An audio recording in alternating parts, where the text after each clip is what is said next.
Hello everyone, welcome to editorial analysis by Apti plus. So इस video session में मैं आपके साथ हिंदू और इंडियन स्पेस का जो इंपॉर्टेंट एडिटोरियल है उसको डिस्कस करूंगा। तो हम लोग समझने की कोशिश करेंगे क्या रेलेवेंस है एडिटोरियल का प्रीलिम्स और मेंस एग्जामिनेशन में। So let get started. And before I begin I would like to tell you that हमने बेसिकली प्रीलिम्स के लिए test mock test series launch किया हुआ है। तो टोटल 13 मॉक टेस्ट आपको मिल जाएंगे फुल लेंथ के और 12 करंट अफेयर के मॉक टेस्ट हैं। This is from month June to May 2020. So this is the right time where you practice the questions. More and more question is required because current affair का dimension काफ़ी ज़्यादा बढ़ते जा रहा है UPSC के prelims examination में, right. तो what you can do, you can check the description section of this video जहाँ पे मैंने इस कोर्स के लिए लिंक दिए हुए हैं। आप ज़्यादा जानकारी वहाँ से चेक कर सकते हो और इस कोर्स को वहाँ से परचेज कर सकते हो, right. Now coming to the today's editorial list, today's 24th of April, जो in depth analysis है that is facing in troubled water during the pandemic. And there would be some MCQs question with explanation. तो कल के जो सवाल थे उसके explanation भी मैं आपको बताऊंगा।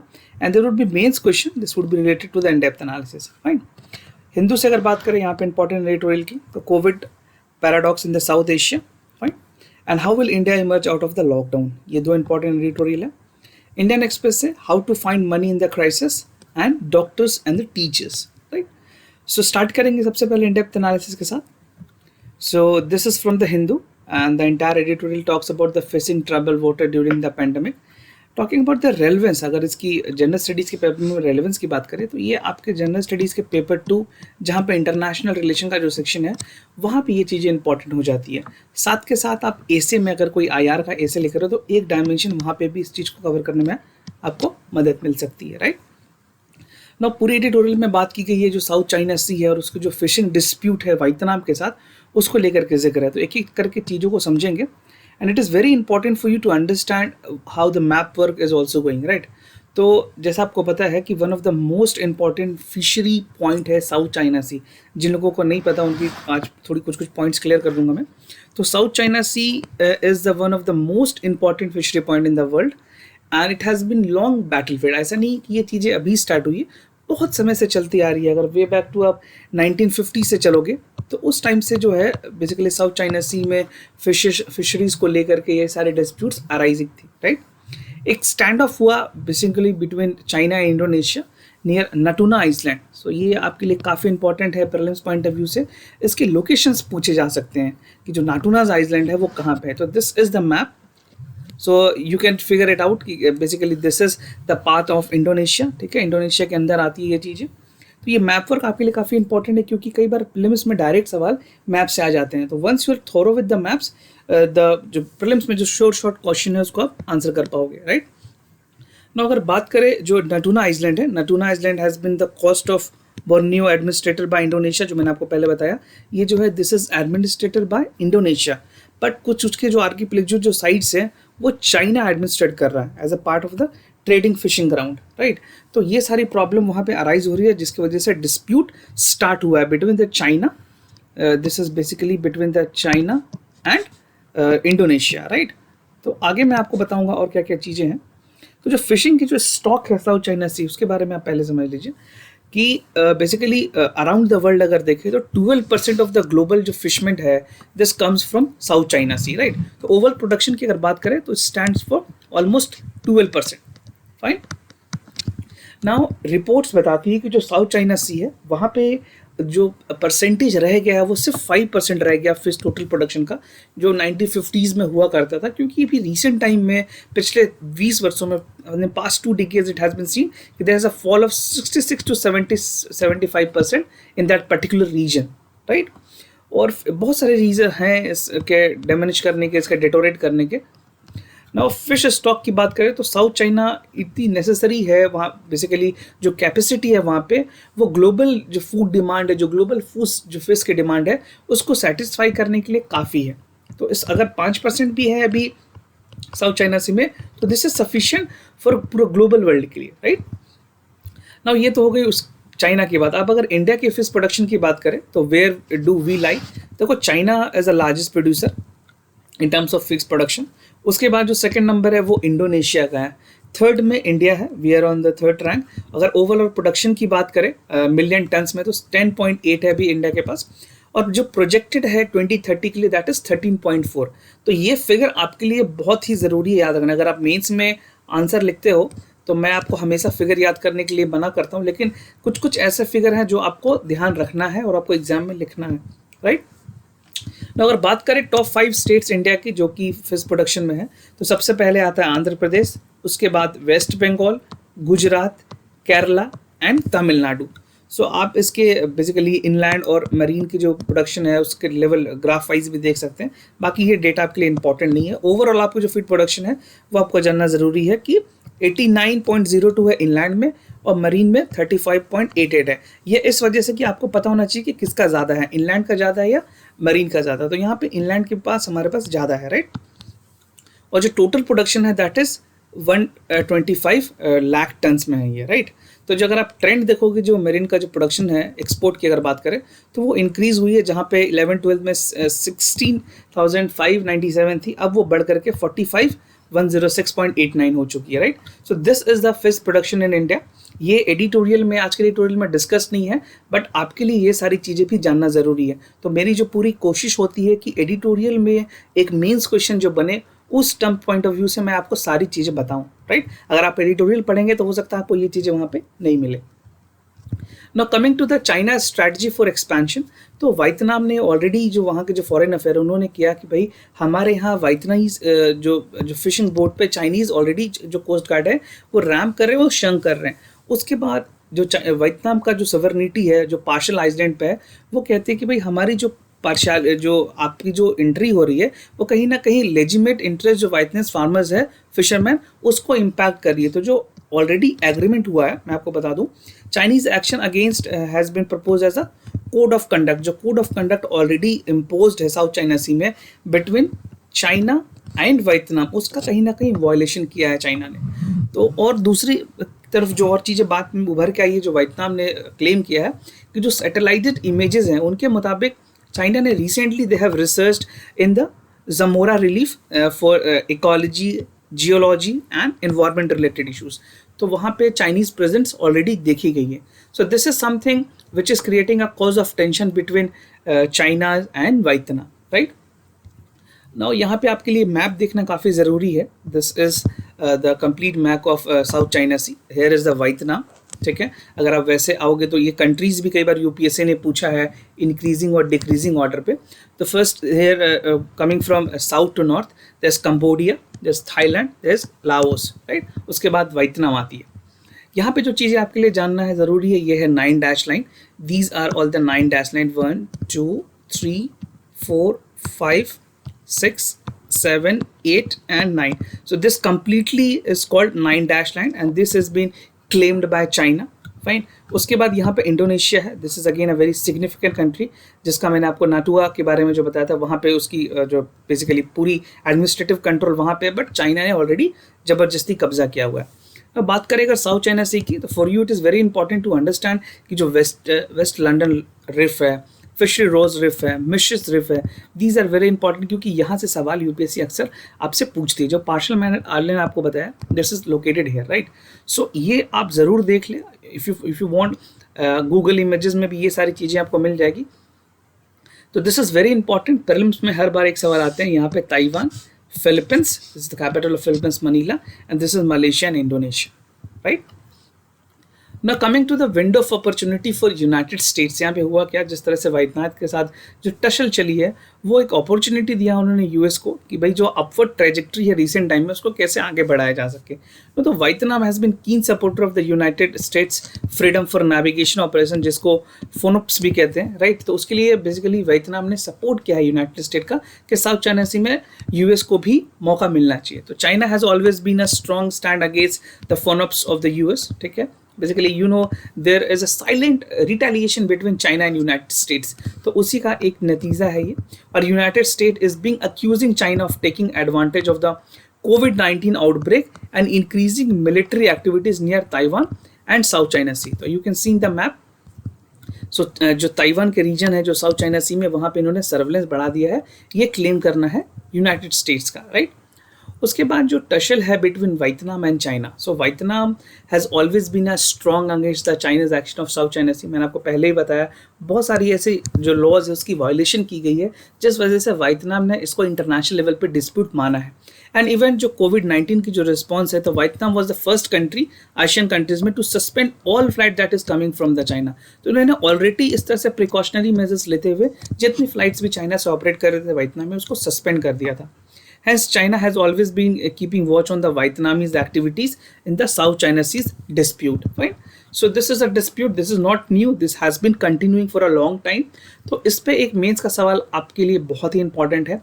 चाइना, वियतनाम, यूएसए और इंडिया। इंडिया की बात है इसलिए सिर्फ आप समझ सकते हैं कि जो चीज़ें हैं इंडिया के लिए कंसर्न, वो मैं आपको आगे बताऊंगा कि वे फॉरवर्ड में देखो क्या है। बेसिकली जो इंडिया की अगर बात करें तो इंडिया को सिर्फ जो साउथ चाइना सी में वहाँ पे जो मैरीटाइम सिक्योरिटी की ज़रूरत है उस पर ध्यान रखने की ज़रूरत है। बाकी जो फिश प्रोडक्शन में we are already in the rank thank, तो वहाँ पे फिश प्रोडक्शन वाइज इंडिया को ज़रूरत नहीं।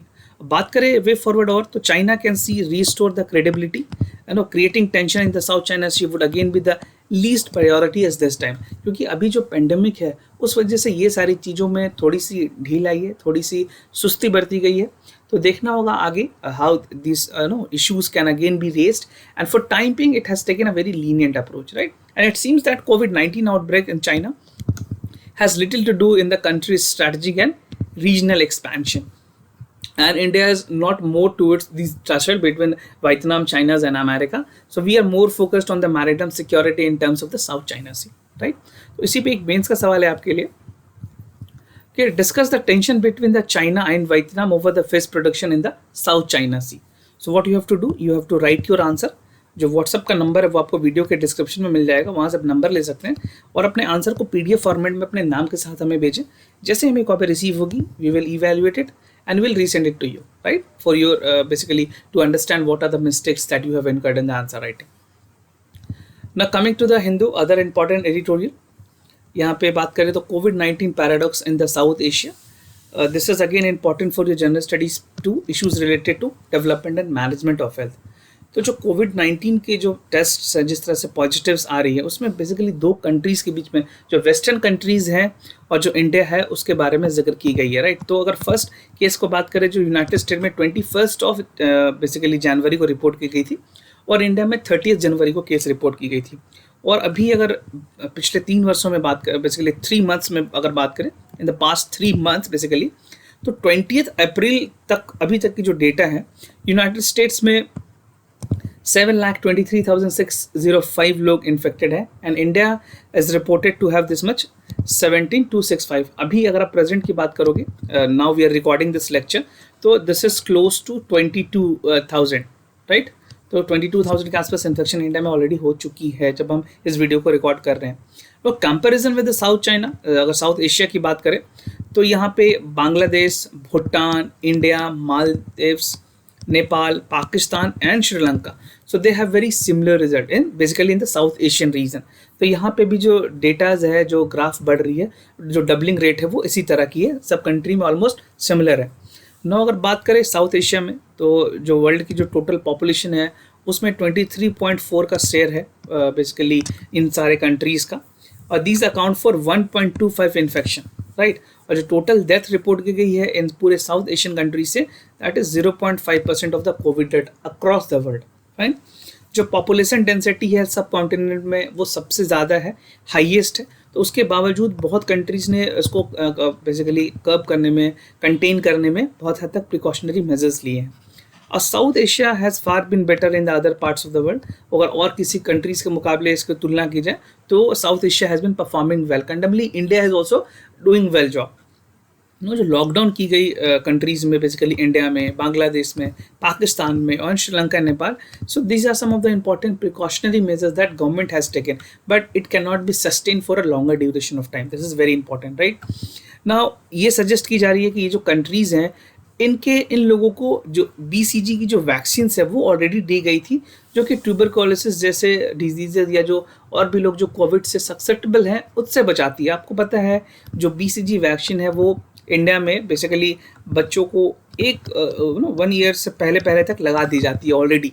सो इस तरह से देखा ये, this is which is scientifically proven कि कहीं ना कहीं एक इम्यूनिटी ज़्यादा उससे बनता है। तो BCG जो वैक्सीन है that seems to have stimulating effect in the immune system.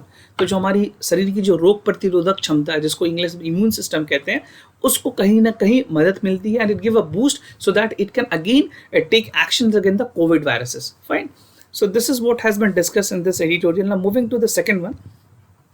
Now, how India emerged out of the lockdown. So this is a kind of an interview. So today is Friday, so every Friday we have an interview with the expert. So the first expert is Ritika Khera, a seasoned officer at Indian Institute of Ahmedabad, IIM Ahmedabad में है ये, और Giridhar are बाबू हैं, he is a head of the life epidemiology at Public Health Foundation of India. So these people opinion are very important, right? तो इनकी आप expert opinion ज़रूर पढ़ें. दे टॉक्स अबाउट कि हाउ किस तरह से जो बजट की जो रिलीफ पैकेजेस हैं, जो वनरेबल्स लोग हैं, उनको सबसे ज़्यादा पहुंचाने की ज़रूरत है, क्योंकि जो रिसेंट प्रॉब्लम हुई है लॉकडाउन के बाद, तो सबसे ज़्यादा जो माइग्रेंट वर्कर थे उनके साथ हुई. उसके बाद जो PDS सिस्टम है इंडिया में, जो PDS सिस्टम में जो राशन कार्ड का जो प्रॉब्लम था, दैट हैज़ अगेन अराइजेस. उसके बाद जो डेली वेजेस वर्कर है उनको काम नहीं है, जो मनरेगा के वर्कर हैं, okay, so they are also not getting the work. So ये सारी प्रॉब्लम जो इंक्लूसिव ग्रोथ है, जो बेसिकली जो 80 crore people in India are below poverty line, right? तो उन लोगों का क्या होगा, सरकार किस तरह से आगे रोड मैप बनाएगी, वो चीज़ों के बारे में यहाँ पर डिस्कस है. तो ये इंटरव्यू आप ज़रूर पढ़ें. I recommend you to read this and fetch the important point that is relevant for the examination, right? क्योंकि एनालिटिकल जब क्वेश्चन आप लिखोगे तो इस तरह के व्यू पॉइंट आपके लिए ज़रूरी होंगे. Now coming to the Indian Express. So the first is from how to find money in crisis. This is again important for the General Studies paper 3, inclusive growth and issues arising from it.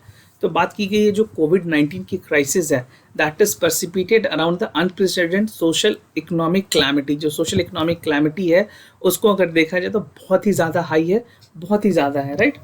And अगर बात करें जो policy decision है that has made in the next few weeks, that have again huge impact in the future, because 60% जो debt थी India की, that has already taken in the 6th year.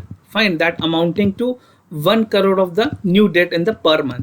अब जिस तरह से सरकार ने जो रिलीफ पैकेज दिया है, आपको पता होगा 1.73 लाख करोड़ के आसपास की पैकेज दी गई है, राइट?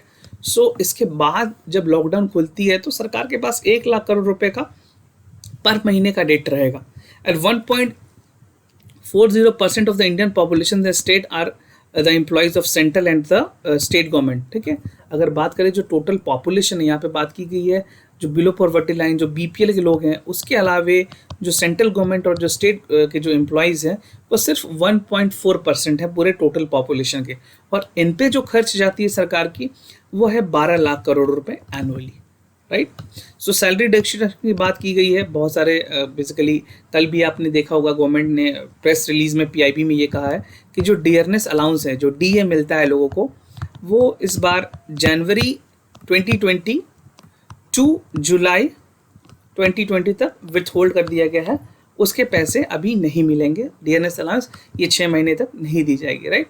और जो ग्रुप A और B के जो सर्विसेज के लोग हैं, जो बेसिकली क्लास 1 ऑफिसर्स हैं, उनकी सैलरी से 25% रिडक्शन किया जाएगा.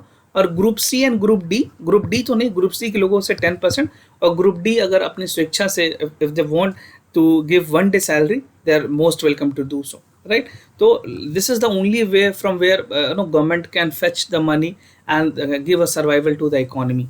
तो ये भी काफ़ी इंपॉर्टेंट एडिटोरियल फिगर पॉइंट्स है जो आपके लिए जानना काफ़ी ज़रूरी है.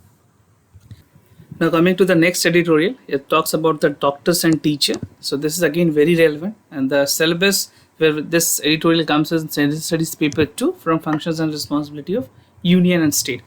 So इस एडिटोरियल में बात की गई है जो हमारे हेल्थ केयर वर्कर्स हैं, जो डॉक्टर्स हैं, जो टीचर्स हैं, they are doing a very great job for nation saving, right? And बात करें जिस तरह से डॉक्टर्स ने, फ्रंट हेल्थ केयर वर्कर्स ने, टीचर्स ने जिस तरह से काम किया है, that should be appreciated from the government as well. And they are the real heroes for this time of the crisis of the COVID-19. And their efforts should be appreciated by the civil society, bye the government and by the citizen of this country. Fine. So doctor and health care worker are also playing their life and their risk, right? वो अपने जो अपने life है उनको risk में करके लोगों की जान बचा रहे हैं.